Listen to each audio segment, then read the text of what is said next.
The class pet. You ever wonder what happens to a class pet after the school year ends? Yeah, me neither, until I brought one home. See, I'm Mr. Harlan, fifth grade teacher in a little Maine town nobody outside the county's ever heard of. You know the type. One diner, two churches, and gossip that runs faster than broadband. End of the year, the kids begged me to take care of our class pet Niblets, a white rat with pink eyes like twin drops of bubblegum.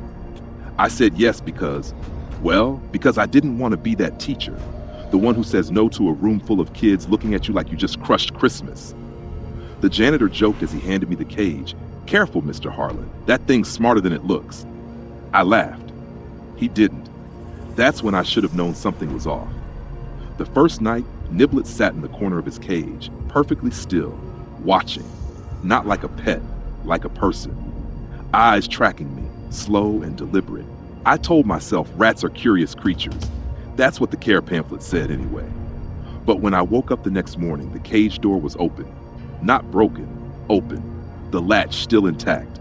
I found him sitting on the kitchen counter, nibbling a piece of apple like he'd been waiting for me.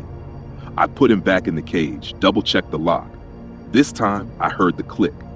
That night, I dreamed of scratching, tiny claws against wood, a whisper of movement beneath the bed. I woke up to find the cage empty again, and a little trail of rat prints leading toward the basement door. I told myself it was nothing, just a pet being a pet. But when I opened that basement door, there was another sound waiting for me. A slow, steady tapping, and I swear to you, it was coming from inside the walls. First night, Niblets won't stop scratching. Not normal scratching. This was rhythmic, patterned, tap, tap, pause, tap, tap, tap, almost like Morse code, if Morse code were being tapped out by something with claws. I move the cage to the kitchen, shut the door, and tell myself I'm being ridiculous. By midnight, though, I'm sitting upright in bed, listening, because through the dark, between the clicks of the old house settling, I swear I hear whispering. You know how sometimes your brain makes words out of random sounds? Like wind through leaves that sounds like speech? Yeah, like that.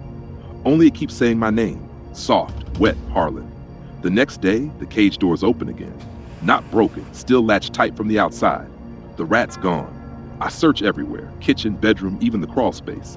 No Niblets, but I start noticing signs. Tiny chew marks in my cereal boxes, little trails of droppings that lead from the pantry to the baseboards, and then footprints. Not mouse-sized, not quite human either. In the dust under my bed, leading right up to the wall. That night I block off every hole I can find, shove steel wool into the gaps, set traps with peanut butter. Still, the sounds come back, louder now. In the walls, the floorboards, the ceiling. I stop sleeping. My eyes burn at school. I forget lessons, lose my place mid-sentence. The kids giggle, whisper that Mr. Harlan's cracking up. Maybe they're right. Then Emma, quiet little Emma, walks up to my desk one afternoon and slides over a drawing. It's me, standing in my kitchen, and beside me a white rat. Only it's the size of a man. Its mouth is open, it's smiling. I ask her, Emma, why'd you draw this? She looks at me with those wide, glassy eyes kids get when they've seen too much. Because that's what it told me to, she says. My skin crawls. I ask her what told her that, but she just looks past me, toward the empty cage by the window, and whispers, he said he wants to come home. That night, the scratching starts again. Not in the cage this time, in the walls. And underneath it all, faint but clear, the same rhythm as before. Tap, tap, pause, tap, tap, tap. Only now, I swear to God, it's spelling my name. I don't think, I react. The drywall bursts apart like paper as I stumble backward, choking on dust and rot. Niblets, or whatever this thing is now, drags itself from the wall with a sound like meat tearing off bone. Its tail snakes behind it, thick as a rope, leaving a smear of dark fluid that smells like pennies and mold. I grab the nearest thing, a broom handle, and swing. The wood splinters against its back. The creature shrieks, a sound that's inside my head, though vibrating behind my eyes. We remember you, it says again. Only now I hear it clearer. Not one voice, many. Children whispering in unison. My flashlight flickers, catches the shapes behind it. Dozens of tiny bodies, pale and twitching. Baby rats? No, not quite. Their faces, some of them are human, half-formed, distorted. One looks like Emma. I stumble to the basement door, but it slams shut on its own. The bulb above me pops, showering sparks. I'm plunged into darkness, save for the dying flashlight beam spinning on the floor. The creature scuttles closer. I can hear it breathing, wheezing, gasping, almost crying. It says, "You all forgot." But we didn't. We stayed. And then I see it.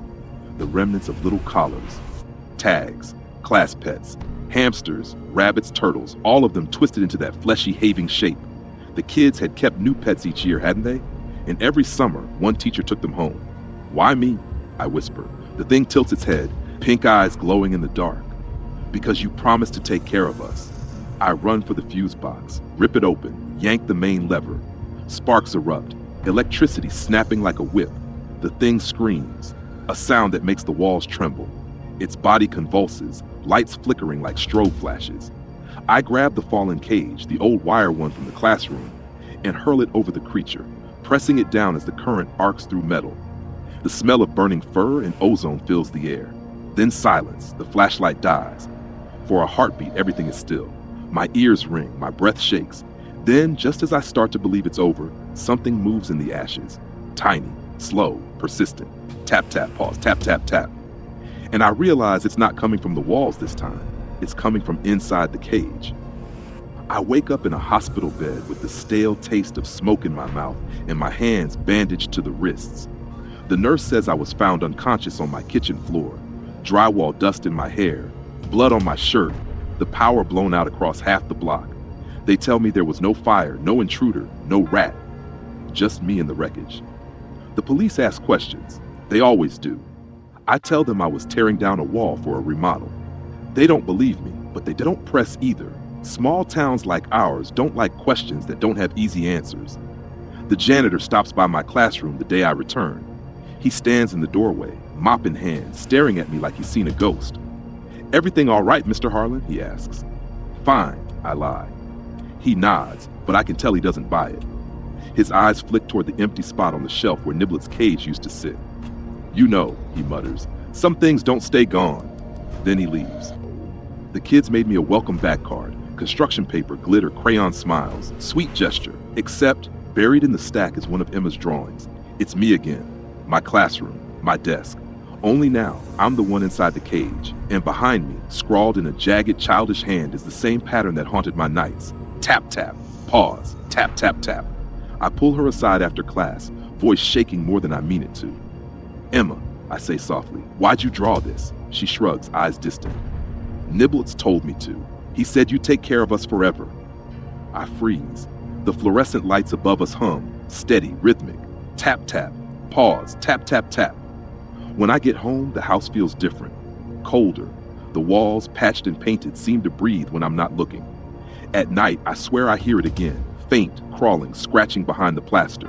I press my ear to the wall, nothing. But when I turn away, the sound comes back, and I can't shake the feeling that I didn't kill it. I just brought it home. Some promises I've learned don't die. They just wait, quietly, until you forget you made them. So now I leave the light on when I sleep. Not because I'm scared, you understand, just because it's quieter that way. The dark hums somehow. Feels alive, like something is waiting for the cue to move again. I sealed every wall, new drywall, new paint, even had the exterminator come. Twice. He said there was nothing down there, no sign of rodents or nests. Smiled when he said it, but there was a twitch in his cheek when he heard the sound no one else seems to hear. At school, the kids whisper about me. They think I don't notice, but I see the way they glance at the empty shelf, the one that used to hold Niblet's cage. Emma stopped drawing for now. I should be grateful, but when I look at her, she just smiles this small secret smile, like she's keeping a promise I've forgotten. I tell myself it's over, that the noise in the house is just the wind, or the pipes, or my imagination clawing at what's left of my sanity. But some nights, when the world holds its breath, I hear it, that soft, steady rhythm. Tap, tap, pause, tap, tap, tap, and every now and then, when the fear finally gives way to something worse, curiosity, I tap back. Twice, just to see, and every time, it scratches back. You ever wonder what happens to a class pet after the school year ends? Maybe it wonders what happens to you. If you enjoyed this story, do me a favor, leave a like to help the channel grow. It keeps these stories alive, and maybe keeps them quiet a little longer. Make sure to subscribe for daily tales just like this one, and share it with someone who loves a good scare, or could use a reminder to keep an eye on what's crawling behind their walls. Thank you for listening and for watching. There's another story waiting for you right on your screen. Go ahead, click it before the lights flicker out. I'll see you back here tomorrow. Just leave the light on, will you?